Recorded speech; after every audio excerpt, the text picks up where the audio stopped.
여러분 행복하십시오. 성령 충만하십시오. 아멘. 함께 읽은 구절들을 아주 유심히 살펴보면 계속해서 반복적으로 나오는 단어가 있습니다. 그것은 고난이라는 말입니다. 4번이나 나옵니다. 13절, 15절, 16절, 19절에 기록되어 있습니다. 또한 이 고난이라는 단어는 아니지만 비슷한 의미를 가진 말이 2번이나 나옵니다. 12절에 있는 불시험이라는 말과 14절에 있는 치욕이라는 말입니다. 그러니까 오늘 우리가 읽은 말씀은 고난의 문제에 대한 하나님의 말씀입니다.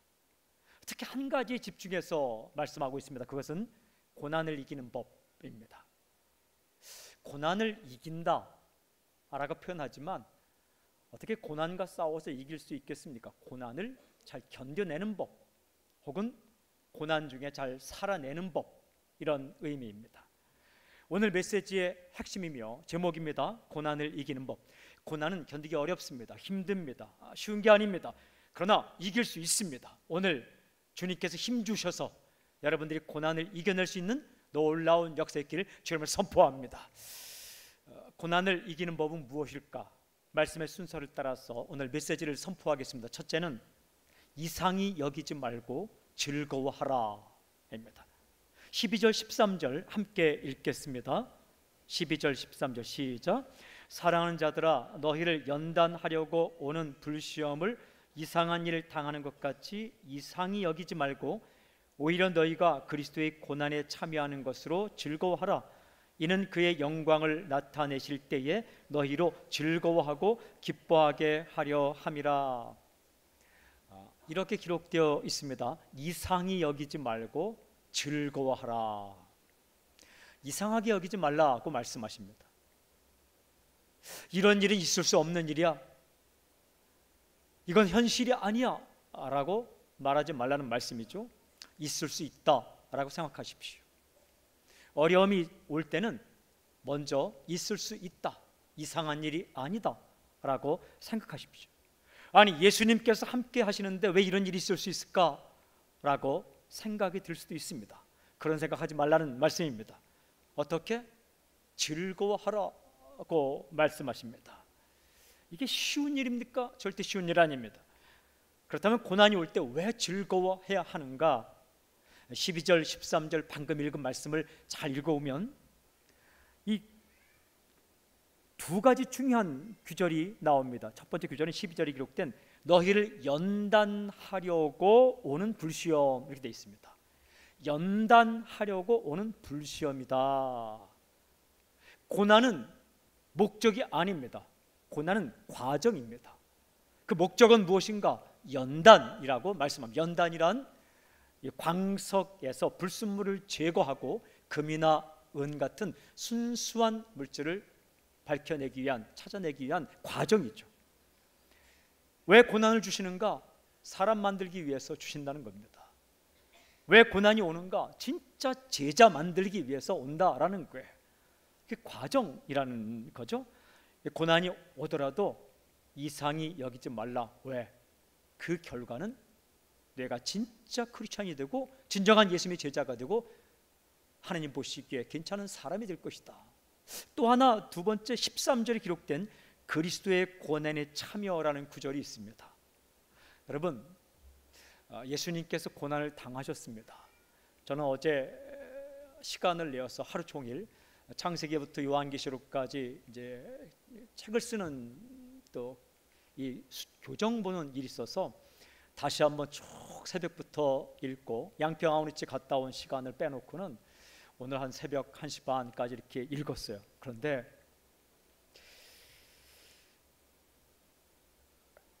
그 예수님께서 고난을 참 많이 당하셨더라고요. 비난을 당하셨습니다. 거절당하셨습니다. 자신이 창조한 이 땅에 오셨는데 피조물인 인간들이 그분을 거절하신 겁니다.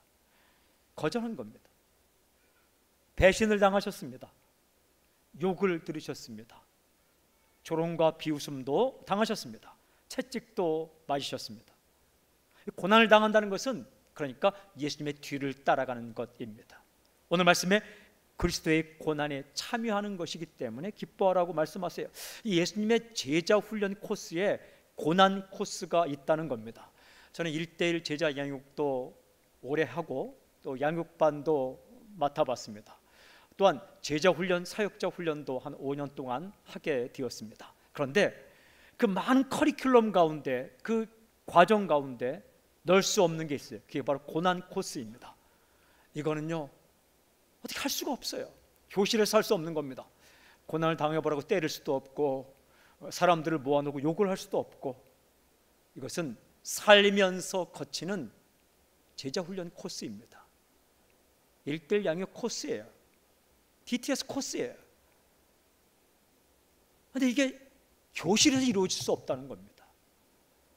살아가면서 거치는. 그런데 이게 가장 중요한 예수님의 제자 코스라는 거예요. 그리스도의 고난에 참여한다는 것은 주님께서 가셨던 길, 그 길을 똑같이 걸어가는 거죠. 여러분, 아이를 낳고 키우면서 엄마가 갔던 길을 걸어가며 진짜 엄마가 되는 거죠. 엄마의 마음을 알게 되는 거죠. 제자를 키우면서 스승의 마음을 알게 되는 거죠. 아, 이제 내가 진짜 예수님의 제자가 되는구나 라고 고난을 당할 때 그렇게 생각하며 기뻐하라는 것입니다. 고난이 올 때 이상하게 여기지 말고 있을 수 있는 일이다 생각하며 기뻐하는 이유는 이 고난이 과정이고 연단이란 결과를 만들어낼 수 있기 때문에, 또 하나는 진정한 예수님의 제자가 되는 과정이기 때문에 즐거워라 라고 말씀하십니다. 오늘 말씀 읽으면 두 번째는 복 있는 자로 여기라 라고 말씀하세요. 14절 말씀 제가 읽겠습니다. 14절, 너희가 그리스도의 이름으로 치욕을 당하면 복 있는 자로다. 영광의 영 곧 하나님의 영이 너희 위에 계심이라. 이 말씀 읽어보면 서로 어울릴 것 같지 않은 두 개의 단어가 딱 껌딱지처럼 붙어서 나옵니다. 하나는 치욕이란 단어고 또 하나는 복이란 단어예요. 치욕이 뭡니까? 창피를 당하는 겁니다. 근데 그리스도의 이름으로 예수 믿는 것 때문에 치욕을 당하면 복 있는 자로 여기라 라고 말씀하십니다. 그 이유가 무엇입니까? 바로 이어지는 규절 이렇게 되어 있어요. 영광의 영 곧 하나님의 영이 너희 위에 계심이라. 영광의 영 곧 하나님의 영 곧 성령께서 너희 위에 계시기 때문이다 라고 말씀하십니다. 여러분, 하나님의 영인 성령님은 여러분을 떠나지 않습니다. 당신을 떠나지 않습니다. 영원토록 함께 하신다고 약속하셨습니다. 그렇다면 고난을 당할 때에 성령께서, 하나님의 영이 함께 계신다는 의미는, 너희 위에 계신다는 의미는 무엇인가? 고난이 올 때에는 성령께서 당신에게 더 강력하게 역사하신다라는 말씀입니다. 아기가 아플 때는 엄마가 평상시보다 더욱 신경 쓰고 돌보는 것과 마찬가지입니다. 평상시에도 엄마는 아이를 돌봅니다. 그런데 아이가 아프고 보채면 엄마는 더 비상한 관심을 가지고 평소의 에너지보다 2배, 3배 되는 에너지를 가지고 아이를 살피고 돌보고 지키죠. 고난의 때에는 영광의 영, 하나님의 영, 성령께서 더 말씀하시고 더 돌보시고 더 힘을 주신다라는 말씀입니다. 여러분, 그러니까 고난을 당하는 때는 하나님의 영이 강력하게 역사하시는 때입니다. 고난의 장소는 은혜의 장소가 되는 거죠. 고난의 때는 우리가 하나님께 더 가까이 갈 수 있는 때가 되는 겁니다. 고난의 때는 엎드리는 때입니다. 고난의 때는 하나님께서 집중하는 때입니다. 고난의 때는 부르짖는 때입니다. 고난의 때는 그래서 은혜의 때입니다. 고난의 때는 영광의 때이고 고난의 기간은 성령의 기간입니다. 사도행전을 제가 어제 다시 읽어보니까 고난과 함께 성령 계시더라고요. 가장 강력하게 역사하신 때가 바로 성도들이 복음을 전하고 그리스도인이라는 이유 때문에 어려움을 당할 때 성령님은 더 강력하게 역사하셨습니다.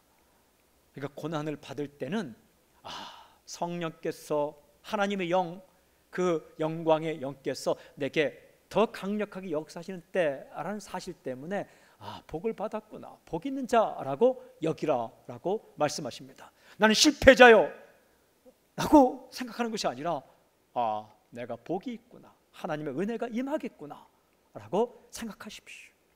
오늘 말씀 읽은 세 번째는 부끄러워하지 말라라고 말씀하세요.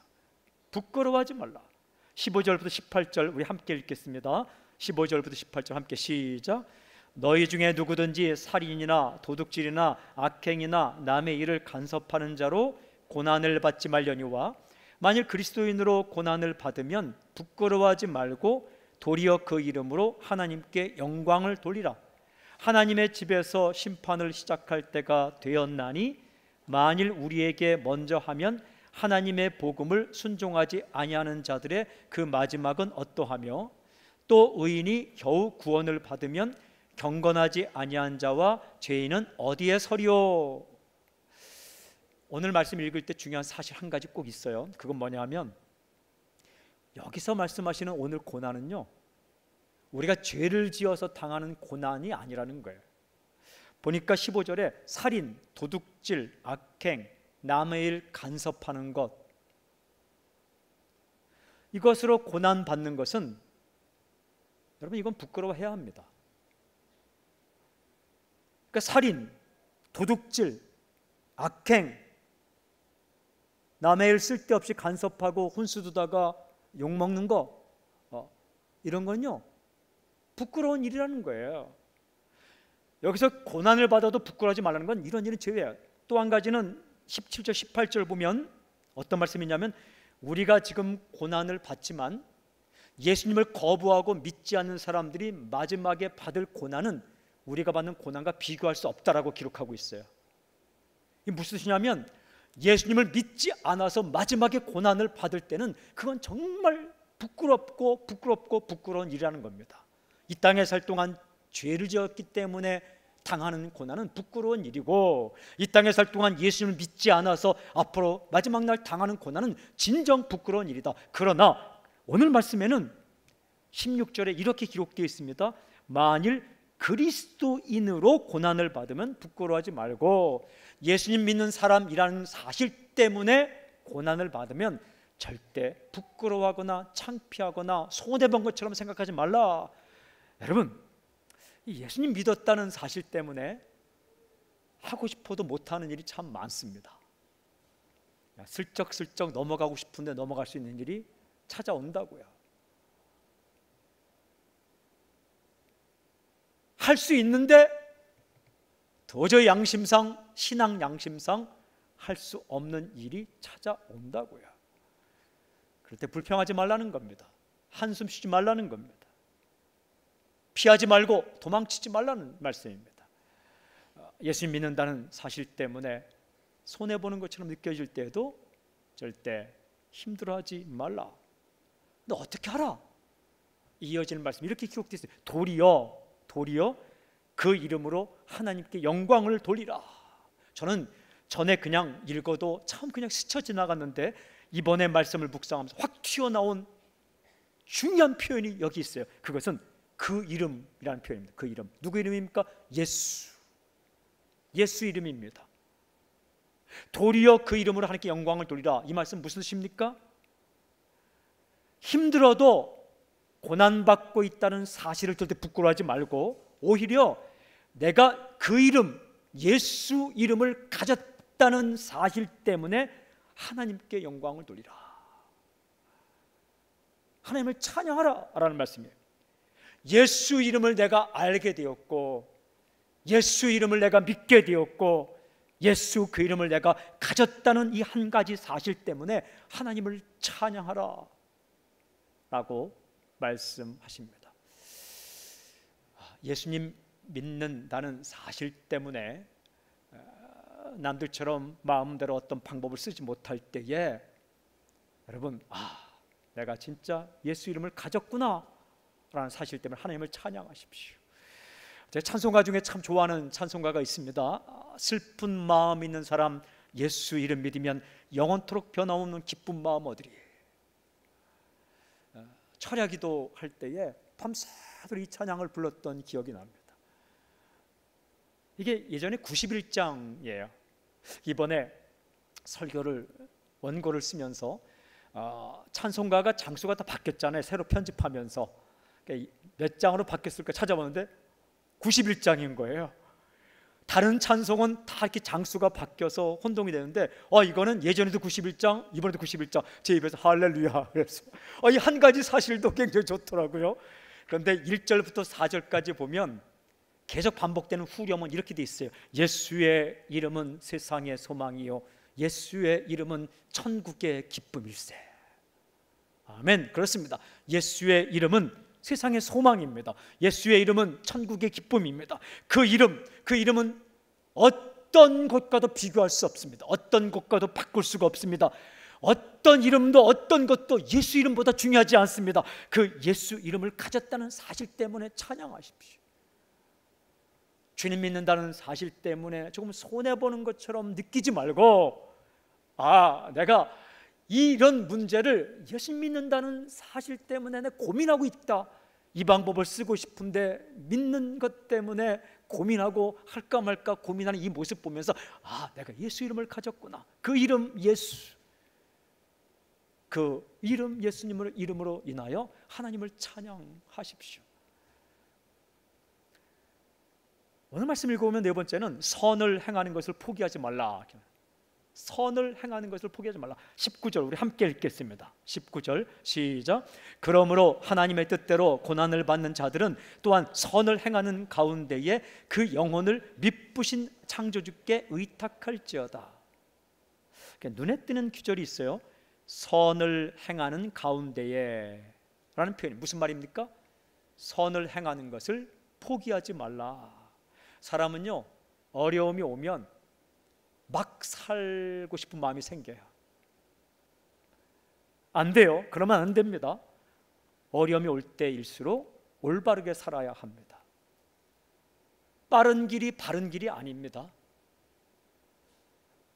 고난이 올 때에 지름길로 가고 싶고 빠른 길로 가고 싶지만 여러분, 바른 길이 빠른 길이에요. 바른 길이 지름길입니다. 아플수록 음식을 가려 먹어야 하듯이 관계가 조금 어려울수록 말을 함부로 하지 않고 가려 해야 하듯이 인생의 고난이 올 때에는 더 기도하고 더 예배드리고 더 성경 읽으면서 더 하나님의 뜻을 구하면서 선한 길을 가는 것을 포기하지 마십시오. 그래야 삽니다.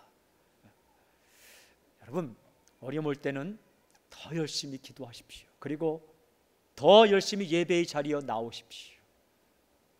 그리고 더 열심히 성경을 읽으십시오. 말씀 앞으로 오십시오. 그리고 마음을 굳게 잡고 어려울 때일수록 더 바른 길을 가십시오. 재정적으로 어려울 때일수록 더 정직한 길을 선택하십시오. 관계가 틀어질 때 더 정직하게 행동하고 더 진실하게 말하고 더 해야 할 말, 그 말을 하십시오. 그래야 산다는 거예요.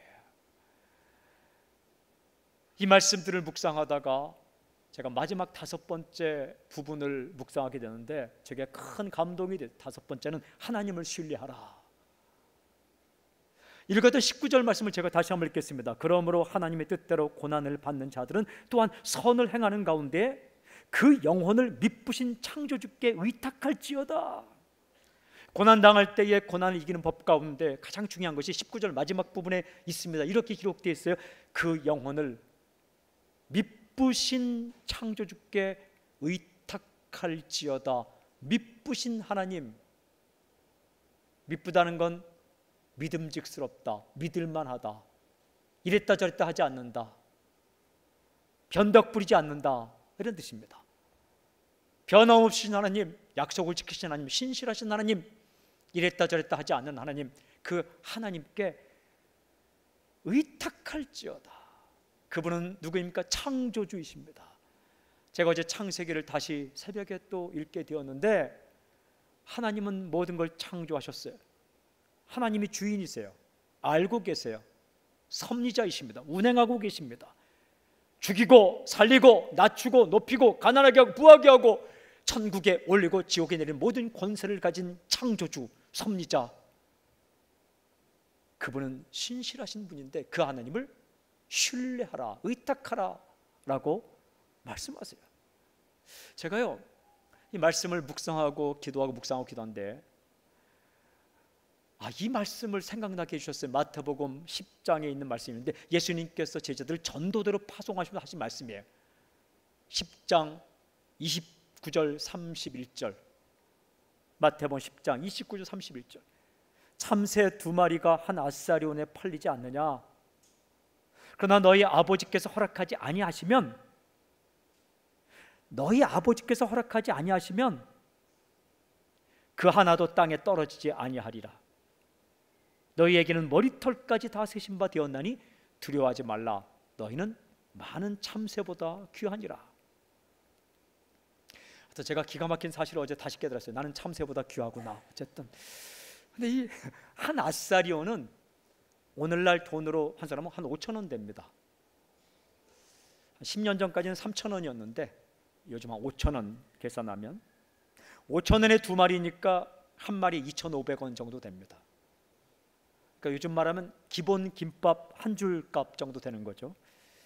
제가 요즘 김밥을 자주 먹고 좋아하니까 하여튼 김밥을 계산이 됐습니다. 그런 참새 한 마리도 하나님께서 허락하지 아니하면, 하나님의 결제가 나지 않으면 땅에 떨어지지 않는다는 겁니다.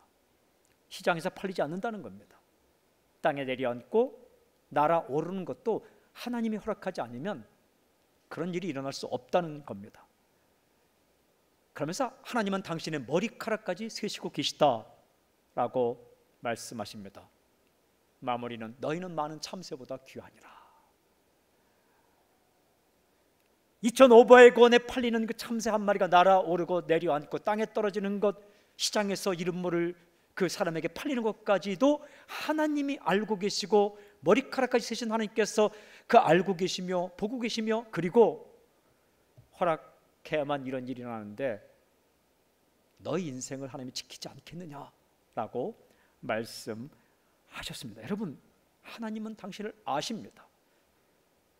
보고 계십니다. 함께 계십니다. 포기하지 않습니다. 모르지 않습니다. 절대. 제가 오늘 아침에 일찍 와서 9시에 일부 예배를 드리다가 예배 전에 큰 은혜를 받았어요. 일부 예배 오면 이제 어떤 사람이 오는가 이렇게 보기 위해서 악수도 하고 2부도 3부도 마찬가지지만 이렇게 보는데요. 저는 이제 어느 식당에 들어가면 쓱 들어가면 한 1, 2분 내에 그 재료 원산지가 어딘지가 이렇게 다 스캔이 됩니다. 이렇게. 그리고 한 3분 정도 지나면 그 메뉴와 가격대가 이렇게 스캔이 딱 됩니다. 들어가기 전에 간판을 보면 맛있겠다 맛없겠다 이제 이렇게 생각을 하는 거죠.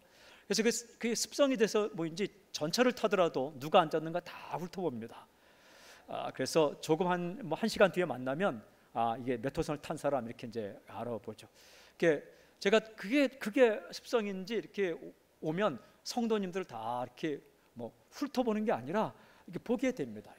이렇게 보게 되고 이렇게 누가 왔나 누가 오지 않았나 이렇게 보게 되는 거죠. 오늘 새로 처음 오신 분들은 제가 그냥 무심코 악수하는 것처럼 악수했지만 처음 왔는지 처음 안 왔는지 오래 왔는지 그럼 알게 됩니다. 근데 제가 처음 오신 분들에게 오늘 처음 오셨군요 호들갑을 떨지 않는 건 부담스러울까 봐. 근데 오늘 어쨌든 일부 예배 때 이렇게 보는데 한 사람의 모습을 보게 되었습니다. 저희 교회 집사님이신 남성분이신데 딱 보자마자 그분이 자꾸 이렇게 하는 거예요. 앞을 보고 저는 뒤에서 이렇게 악수하고 인사하면서 있는데 자꾸 이렇게 하는 거예요. 그냥 누굴 보나 딱 봤더니 그 단 위에 첼로를 하는 자매가 앉아 있는 거예요. 자꾸 그를 보고 이렇게 하는 거예요. 왜 그렇게 가만히 보니까 보면대, 첼로를 연주할 때 악보를 놓은 보면대가 자꾸 수그러지니까 앞으로 세우라고. 남들은 다 부지런히 인사하고 있는데, 그러더니 이 남성 집사님이 쑥 나가더니 그 보면대를 고정하기 시작하더라고요. 그 첼리스트의 아빠인 거야. 아빠. 그때 제 마음 가운데 확 들어온 5글자가 있는 거야. 아버지니까. 그리고 뒤에 따라붙는 4글자가 보는 거다. 아버지니까 보는 거다. 그 말이 확 들어오면서 아버지니까 보는 거다. 제가 혼자 그냥 중얼했어요. 아버지니까 보는 거다. 그래서 제가 그 음향과 자막 부스에 있는 자매한테 가서 저 집사님이 왜 그 앞에 있는 하원이 저 보면대를 가서 만지는지 알아? 아버지니까 보는 거야. 그랬어요. 아버지는 보는 거예요. 보고 있는 거예요. 사람들이 왔다 갔다 분주한 그곳에도 자기 딸이니까 천리 연주하는 게 불편하지 않을까? 악보가 보일까? 이걸 보고 있고 슬그머니 가서 그걸 이렇게 고정해 주더라고요. 여러분, 하나님께서 그렇게 보고 계신 겁니다. 당신을. 성령께서 저에게 하나님께서 너를 그렇게 보고 있다. 뭐가 불편한지, 무엇이 필요한지. 여러분, 고난이 올 때가 있죠. 어려움이 올 때가 있죠. 이상하게 생각하지 마십시오. 그 고난은 과정이고 연단을 만들어낼 것이며 소망을 줄 것입니다. 단단한 사람으로 당신이 서게 될 것입니다. 그리고 그 이름, 예수 이름을 가졌다는 사실 때문에 즐거워하십시오. 그리고 선한 길을 가십시오. 그런데 그 중에 가장 중요한 게 하나님을 신뢰하십시오. 하나님을 알고 계시다. 하나님 보고 계시다. 하나님 나와 함께 계시다. 하나님 나를 위한 좋은 계획을 가지고 계시다. 그런데 이 신뢰의 핵심이 무엇인지 아십니까? 기다림입니다. 신뢰하는 자만이 기다릴 수 있습니다. 언제까지? 하나님께서 내 인생에 간섭해서 하나님의 사건을 일으킬 때까지 기다릴 수 있어야 합니다. 어떻게 기다립니까? 소망을 가지고 기다리는 겁니다. 그래서 믿음과 기다림과 소망이 연결되어 있는 거예요. 이걸 진정한 사랑이라고 합니다. 믿는 자는 기다릴 수 있습니다. 소망으로, 희망으로 기다릴 수 있습니다. 베드로전서가 쓰여질 1세기 상황 가운데 수없이 많은 성도들이 어려움 가운데, 핍박 가운데, 혼란 가운데 있었지만 하나님은 베드로 사도의 입술을 통해 이상히 여기지 말고 오히려 예수 이름을 가진 것으로 기뻐하며 이 고난이 연단을, 성품을 만들어내고 사람을 만들어낼 테니까 즐거워하며 더욱 선한 일에 힘쓰고 하나님을 신뢰하라. 기다리라. 하나님은 지금도 너희를 보고 알고 듣고 함께 계시다라고 전해주고 있습니다. 사랑하는 여러분, 고난은 목적이 아니라 과정입니다. 지나갑니다. 문제를 바라보지 말고 하나님을 바라보십시오. 고난을 묵상하지 말고 하나님을 묵상하십시오. 상황에 집중하지 말고 하나님께 집중하십시오. 하나님을 신뢰하십시오.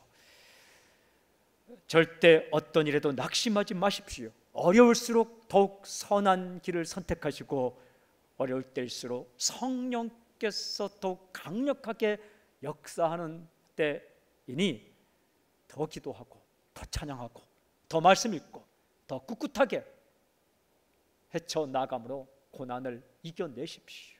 그리고 고난을 견뎌내십시오. 그리고 고난 가운데 살아내십시오. 하나님의 영광이 당신 가운데 놀랍게 임할 줄로 믿습니다. 기도하겠습니다. 아버지 하나님, 우리가 오늘 이 시간 말씀을 들었습니다. 찬양하고 기도할 때에 어려움 가운데 있는 성도들에게 하늘의 소망과 하늘의 능력과 하늘의 평안과 하나님 하늘의 능력이 임해서 아버지 하나님 승리하고 이겨내고 살아낼 수 있도록 역사하여 주시옵소서. 성령님 우리의 마음을 주관하여 주시옵소서. 예수님의 이름으로 감사하며 기도하옵나이다. 아멘. 우리와 함께 하신 하나님을 찬양합니다. 아멘.